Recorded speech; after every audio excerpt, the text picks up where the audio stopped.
delightful or disastrous, depending on the teller.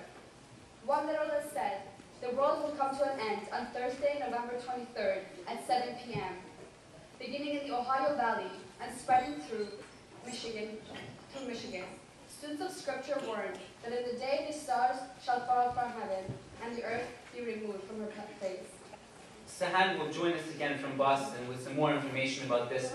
Sahan, what else have the people done in preparation for this day? Brian, where is Sahan? I don't know. He's supposed to be here.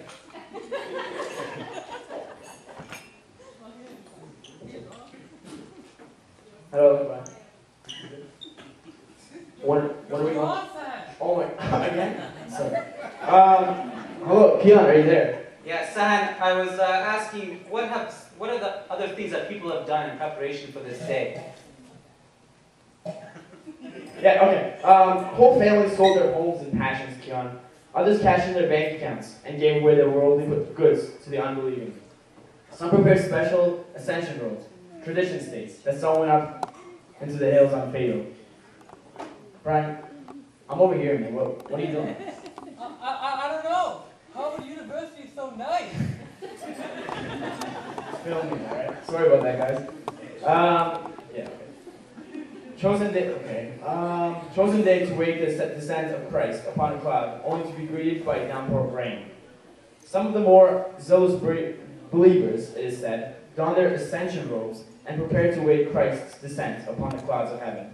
Their more skeptical and practical, but equally uninformed neighbors pointed out that clouds did not descend, but were vapors that rose up from the earth.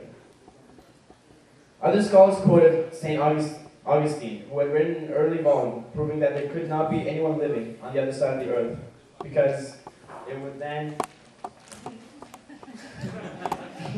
be impossible for such people to see Christ when he came down in the clouds on the day of his return.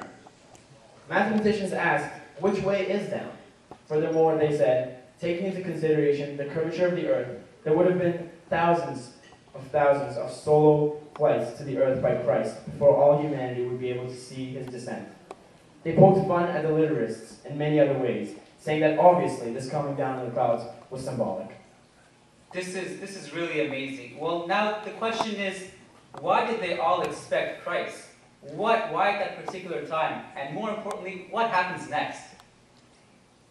Yes.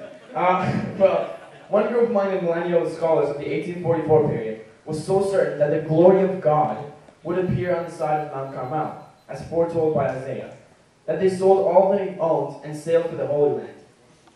They became disillusioned when Christ did not appear, as expected between 1843 and 1845, so they abandoned their former life and settled to the foot of Mount Carmel to await the great day of his coming. In the stone arches above their doorways, they chiseled the words which held their hopes. The Lord is near. Further east, a story begins some years prior, going back to 1783, when a learned man known as Sheikh Ahmed, at the age of 40, would travel from his island home in the Arabian Gulf to ancient Persia, teaching that the advent of a great day was drawing near. The day that would see the advent of Qur'an, the promised one of Islam. As he spread this message, his knowledge and wisdom impressed many among the clergy and secular leaders of the day, and gathered to him a group of students eager to learn from him. Among these was a gifted young man named Sayyid Kazim, who became Sheikh Ahmed's favorite pupil and eventually successor. After Sheikh Ahmed's death in 1826, Sayyid Kazim urged his followers to renounce their material lives in order to advance their spiritual development. He continued to spread the word of the advent of Qur'an, but opposition to the message was rising.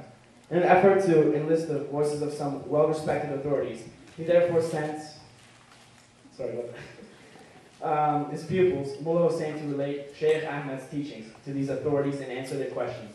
In this task, Mullah Hussein was successful. Yet opposition to the Advent message grew and caused him considerable hardship, as his enemies used every means at their disposal to discredit him, and if possible, put his life in jeopardy.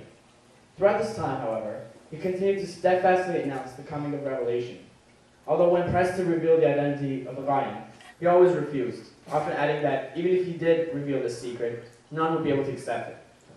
Shortly before his death in 1843, he instructed his students to spread out and seek the Baha'i, or promised one, saying that the secret everyone had waited for was about to be revealed. One of these followers was Mullah Hussein, who decided to dedicate his life to this task, encouraged by the prophecies regarding the year 1260 or 1844 in the Christian era. Back to you, Kion. Sahand, Mullah Hussein will be joining us in our next program for a very special interview. Could you maybe tell us a little bit about him? Yes, of course, Amin. In January of 1844, Mullah Hussein and his companions set out to find the Baha'i, the promised one that the Shiite Muslim had awaited for 1,000 years. He had devised a test for determining the validity of any claim to be God's messenger. The claimant was to write, unasked, a commentary to the story of Joseph and his coat of many colors. One of the most difficult passages of the Holy Quran, a task that even Sayyid Kazim himself had been unable to do. It was this quest that led Mullah Hussein, his brother, and a nephew to the southern city of Shiraz on May 22nd, 1844. Having traveled far in search of the Qayyim, he sent his companions to the mosque to await him while he wandered a while, promising to rejoin them for evening prayers. While walking outside the gates of the city a few hours before sunset, he was unexpectedly greeted by a young man. Mullah Hussein thought this man must be a disciple of Sayyid Kazim, who had heard of his early arrival in Shiraz and had to come to welcome him. Back to you, Kian Samin. Thank you, Sahan. This is all really fascinating. Folks, you do not want to miss our third segment of this program. Mullah Hussein is going to be in the studio with a great interview. Thank you very much.